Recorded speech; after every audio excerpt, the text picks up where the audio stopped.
Bonjour à tous, je vous propose aujourd'hui de revenir sur le chapitre 2 du cours d'histoire de troisième. Alors, la situation donc, de l'Europe après la guerre, voilà la petite trace écrite que vous devez connaître. On voit qu'il y a beaucoup de problèmes en Europe, notamment au niveau économique, à cause justement des conséquences de la Première Guerre mondiale. Et donc, on voit que certains pays tombent dans la dictature. En 1929, il y a une très grave crise financière qui secoue les États-Unis et qui se propage en Europe au début des années 30, et qui va notamment permettre à Hitler d'arriver au pouvoir. Alors on va essayer de comprendre, de répondre à cette question. Comment l'URSS, l'Allemagne et la France réagissent-elles face aux difficultés politiques, diplomatiques et économiques des années 20 et des années 30? Donc j'insiste vraiment sur la différence entre régime totalitaire, que l'on appelle également dictature, et la démocratie. On a bien vu que c'était l'opposé de la démocratie, la dictature. Deux caractéristiques. Donc on l'a vu, c'est un chef, un parti qui détient tous les pouvoirs, et la population doit obéir au chef ou au parti, et l'État contrôle la vie des gens. Donc il n'y a pas de liberté dans une dictature. Deux dictateurs que nous allons étudier ici, c'est Joseph Staline et Adolf Hitler. Alors justement, commençons par l'URSS et revenons sur ce qu'on avait vu dans le chapitre précédent. Donc Staline va succéder à Lénine et va mettre en place un régime totalitaire. Donc je rappelle, Lénine a été le leader de la révolution de 1917 et il a installé le communisme en Russie. Lénine est un communiste en URSS, enfin en Russie, pardon, on appelle cela un bolchevique. Voilà. Donc c'est Lénine, et que va-t-il faire? Il va signer la paix avec l'Allemagne, on l'avait vu. Il va instaurer la dictature du parti bolchevique, c'est-à-dire qu'il n'y a qu'un seul parti autorisé en Russie à partir de ce moment-là, donc un seul parti. Il veut supprimer les classes sociales et la propriété privée. Donc là, on est vraiment dans le communisme, donc tout le monde sur un pied d'égalité, plus de propriété privée, les propriétés sont désormais détenues par l'État. Il crée une police politique qui traque tous les opposants, notamment les bourgeois, la noblesse et les riches, notamment les riches propriétaires des terres. Et il va créer surtout l'URSS. Alors, revenons quand même quelques instants sur ce symbole qui est le symbole de l'URSS, qui est donc cette faucille et ce marteau qui symbolisent tout simplement les ouvriers agricoles, donc ceux qui travaillent dans les champs, et les ouvriers qui travaillent dans les usines. Donc dès que vous voyez généralement un drapeau rouge, vous pouvez être quasi sûr qu'on est dans un régime communiste. Si on voit un marteau et une faucille, là on est en URSS. Et on voit ici aussi sur cette affiche que les ouvriers écrasent les symboles du tsar, de l'empereur, de la noblesse, etc. Et également, ils sont en train d'écraser aussi, de marcher sur la bourgeoisie, symbolisée ici par l'argent. Voilà. Donc, ce sont les caractéristiques du communisme, qui sont anti-noblesse, anti-riche, anti-bourgeois. Alors, le régime de Lénine va s'arrêter en 1924 puisqu'il meurt cette année-là. Et il est remplacé donc par le fameux Joseph Staline, qui va rester au pouvoir très longtemps puisqu'il va rester au pouvoir jusqu'en 1953. Voilà donc la trace écrite que vous avez notée et que vous devez connaître. Donc en URSS, Staline succède à Lénine et met en place un régime totalitaire. Soutenu par les ouvriers et les paysans russes, Lénine prend le pouvoir en 1917, donc c'est la révolution russe. Il instaure la dictature du Parti communiste, il traque les opposants, tous ceux qui sont contre lui, il les traque, il les emprisonne, il abolit la propriété privée et veut détruire la bourgeoisie. En 1922, la Russie devient l'URSS. À la mort de Lénine, Staline prend le pouvoir et s'impose. Il met en place un régime totalitaire très dur, beaucoup plus dur que celui de Lénine.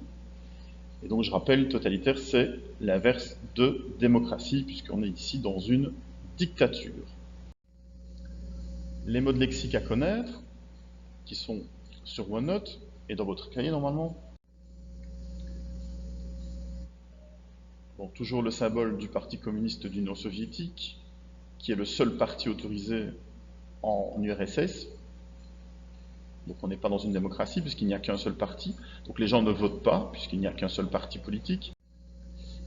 Donc on avait vu cette carte mentale du régime de Staline, le régime stalinien, donc État totalitaire, une idéologie, le communisme, un parti, le Parti communiste, un chef, Staline. Donc on est dans une dictature puisque tous les pouvoirs sont dans les mains d'un chef et d'un parti politique unique. On a vu également que Staline va vouloir contrôler l'économie de l'URSS. Alors on avait vu qu'il va notamment créer de grandes fermes collectives qu'on appelle les kolkhozes. C'est ce qu'on appelle la collectivisation de l'agriculture et notamment il va reprendre Staline pas mal de terres qui appartenaient aux nobles, aux riches paysans qu'on appelle les koulaks. Ces terres vont être reprises par l'État et il va créer donc les kolkhozes qui sont des grandes fermes appartenant à l'État soviétique. On appelle ça la collectivisation des terres. Et donc dans ces kolkhozes vont travailler des paysans pour le compte de l'État soviétique. Il va également créer les plans quinquennaux. Le but est de dynamiser l'économie et surtout industrialiser l'URSS, qui était quand même très rural et très axé sur l'agriculture avant la Révolution. Donc là, il veut vraiment développer l'économie et l'industrie. Et il va surtout nationaliser toutes les entreprises. Donc désormais, toutes les entreprises sont détenues par l'État. Et il va donner la priorité à l'industrie lourde et à l'armement. Donc fabriquer des armes. Mais attention, souvent les chiffres de production sont truqués par le pouvoir, donc faites attention aux chiffres donnés par l'URSS, parce que souvent ils embellissent les chiffres et il faut un petit peu se méfier.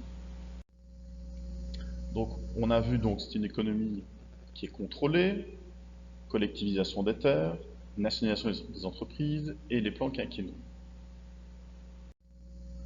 Voilà les mots de vocabulaire que vous devez connaître, les mots de lexique.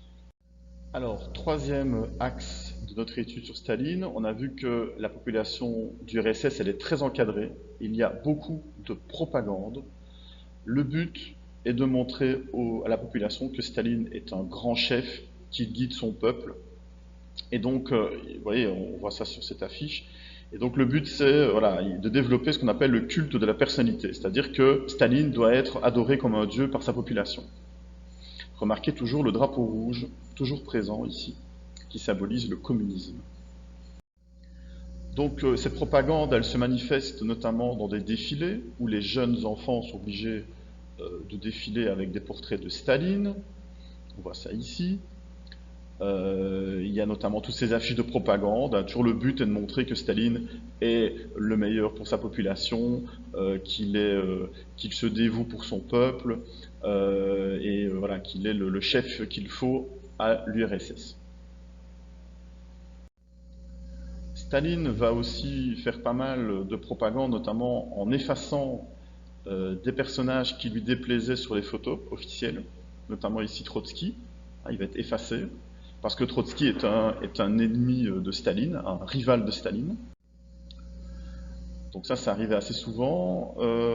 C'était notre troisième axe, population encadrée, donc organisation de la jeunesse, défilé, culte de la personnalité, et contrôle des médias et censure.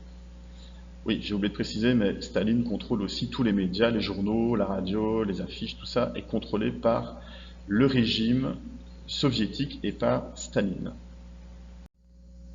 Les mots de lexique à connaître. Dernier point, la terreur, forcément, pour imposer sa dictature, Staline doit terroriser la population pour qu'elle lui obéisse. C'est ce qu'on appelle la terreur stalinienne. Alors que va-t-il faire? Il va notamment créer des goulags, qui sont des camps de travail dans lesquels il va envoyer tous les opposants à Staline. Tous ceux qui s'opposent à lui sont envoyés donc dans les goulags. Ça va faire beaucoup de victimes,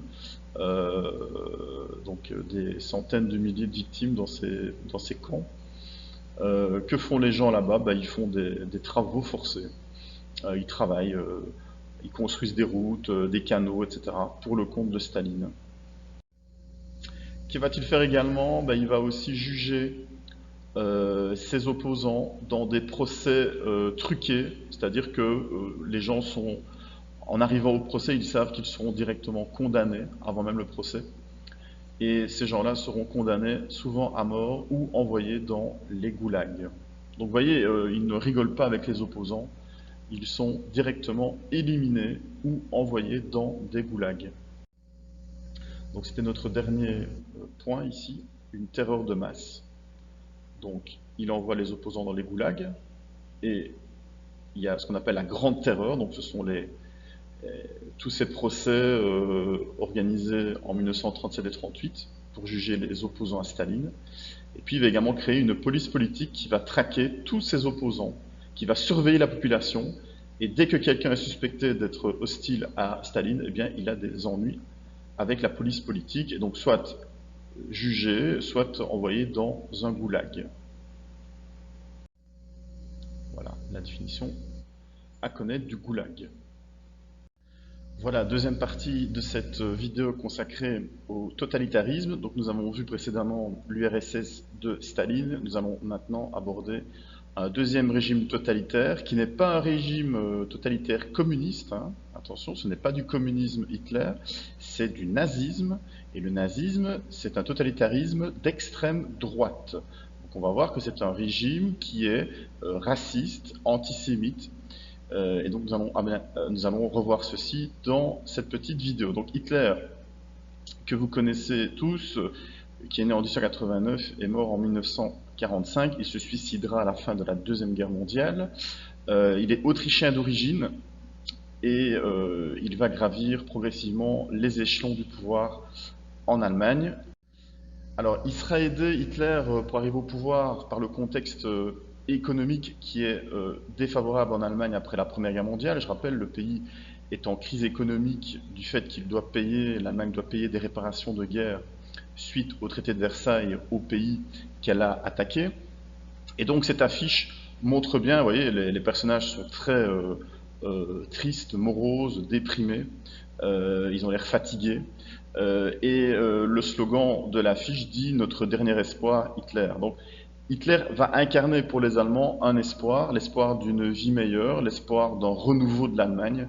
Mais on verra que ce renouveau va plutôt provoquer la guerre. Hein.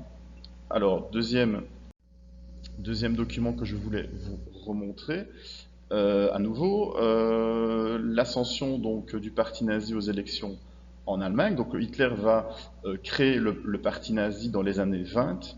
Au début, il a très peu de résultats électoraux, c'est-à-dire que son parti ne recueille pas beaucoup de votes, mais progressivement, son parti va décoller, vous voyez, au niveau des votes, pour atteindre quasiment 44% des voix aux élections. Vous voyez que les deux courbes que nous avons mis ici en parallèle, c'est celle du chômage, et donc on voit clairement qu'il y a un lien entre les progrès du parti nazi, hein, on voit que ça monte, et le chômage qui augmente en Allemagne. Donc plus la situation économique est mauvaise en Allemagne, plus le parti Hitler, plus le parti nazi monte. Parce qu'Hitler va promettre aux Allemands notamment de réduire le chômage, et il va accuser notamment les Juifs d'être responsables de la crise économique qui se déroule en Allemagne dans les années 30, après la crise économique américaine qui a démarré en 1929. Alors le lexique que vous devez connaître ici, c'est le NSDAP, c'est le Parti national socialiste, fondé par Hitler en 1920, qui est plutôt, enfin on l'appelle généralement le parti nazi. Donc si vous voyez NSDAP, dites-vous c'est le parti nazi. Voilà la trace écrite que vous deviez connaître. Une date importante, c'est la date de 1939. C'est l'année où Hitler devient chancelier, devient le chef du gouvernement allemand.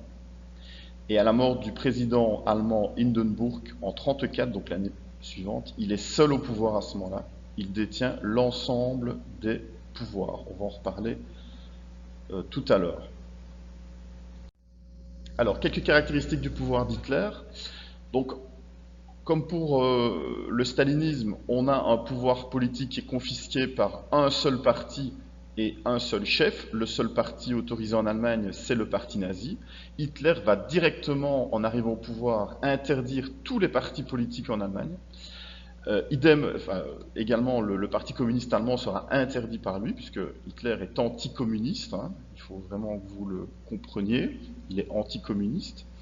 Hitler se fait appeler le Führer, le guide en allemand. Il guide son peuple, il veut redresser l'Allemagne, il veut guider son peuple vers le renouveau de l'Allemagne. On verra qu'il va plutôt guider le peuple vers la guerre, hein, vers l'anéantissement de l'Europe.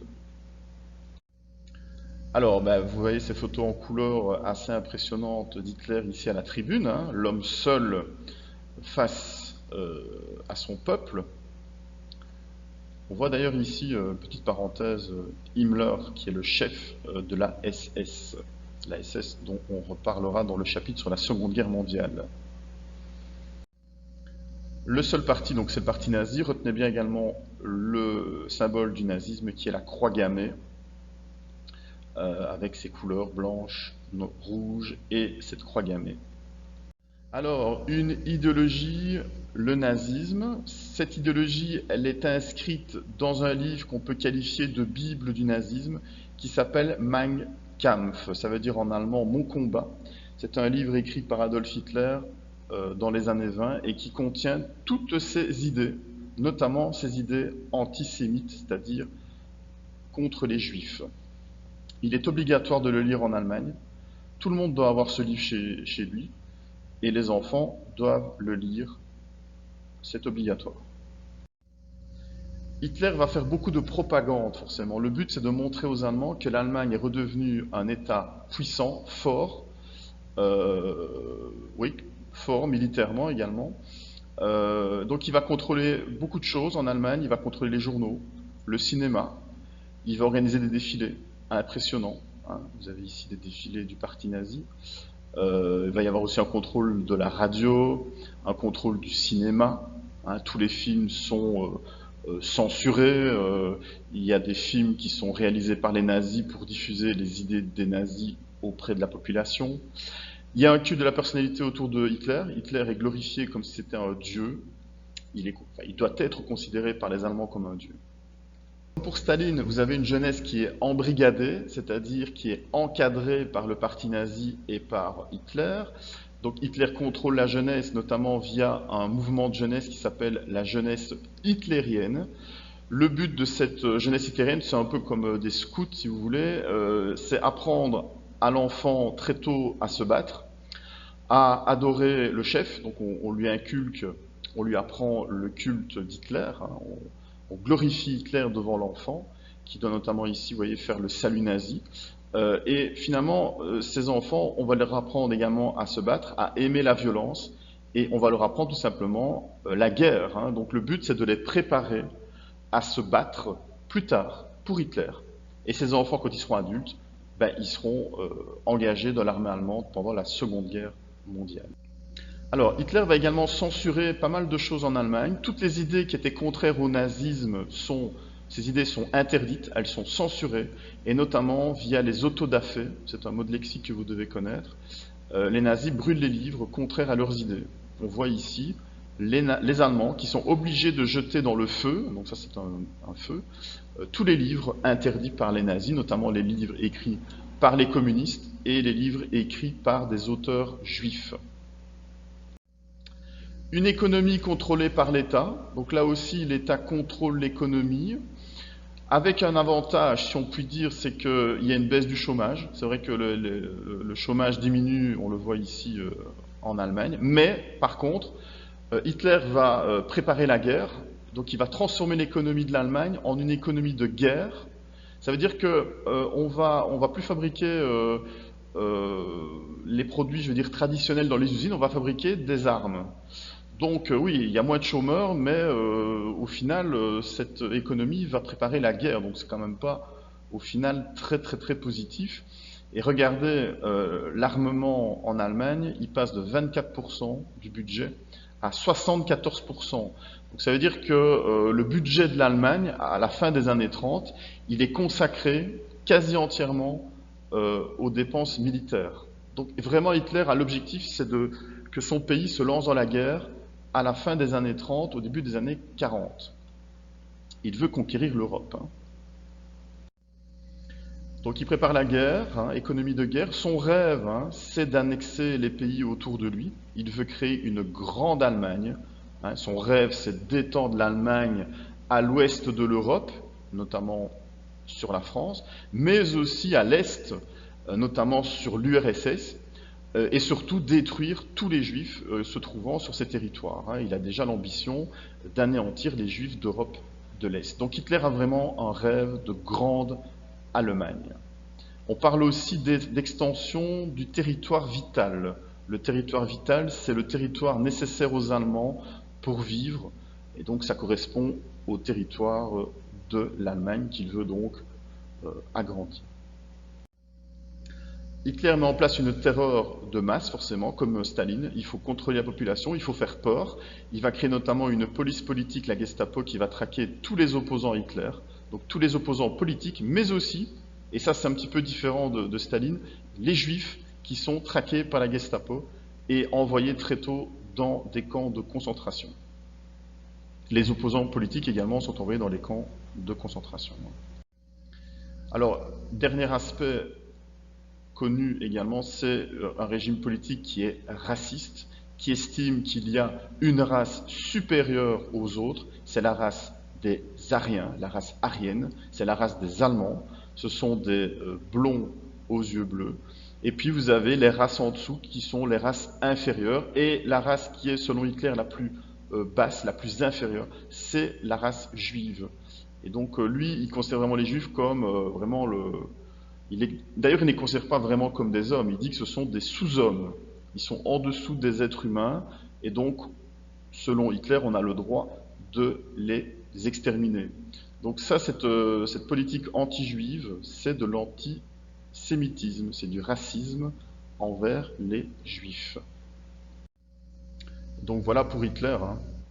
Il y a des races inférieures, les juifs. Les tziganes également sont considérés comme inférieurs. Et puis, il considère comme intolérable la présence handicapée des homosexuels en Allemagne. Ils sont très intolérants envers ces populations, et notamment les handicapés, on va les stériliser pour éviter qu'ils se reproduisent. Donc il y a une classification dans les races, dans la population. Donc il y a les Aryens, et puis tous les autres, et les Juifs, tout en bas. Hitler va progressivement aussi mettre en place une politique anti-juive avec les lois de Nuremberg qui interdit notamment les relations, les mariages entre Allemands et Juifs, et également l'interdiction pour les Juifs d'exercer certaines professions, notamment travailler chez des Allemands par exemple. Il va aussi tout doucement commencer à les attaquer. Donc au départ, c'est des boycotts de magasins juifs, donc il interdit aux Allemands d'aller acheter de faire leurs courses dans des magasins juifs, et on met sur les vitrines des panneaux disant que c'est un magasin juif.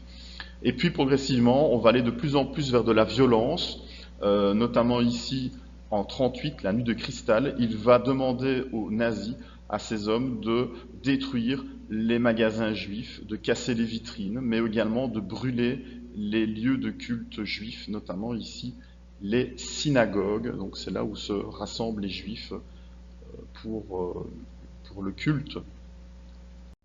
Et puis, progressivement, on va les emmener, les Juifs, on va les déporter vers des camps de concentration pour les faire travailler de force. Et puis, à partir de 1942, les camps d'extermination qui vont les exterminer avec les chambres à gaz et les fours crématoires. On reparle de ça dans le chapitre suivant. Voilà la trace écrite que vous deviez connaître, que vous devez connaître, qui reprend tout ce que je viens d'expliquer. Donc la dictature, le contrôle de la population, le contrôle de l'économie, et la terreur, avec notamment la Gestapo et la terreur envers les Juifs, la violence envers les Juifs. Donc voilà, cette trace écrite, je vous laisse la revoir seule. Les mots de vocabulaire de lexique à connaître, qui sont également sur vos notes et normalement dans votre cahier.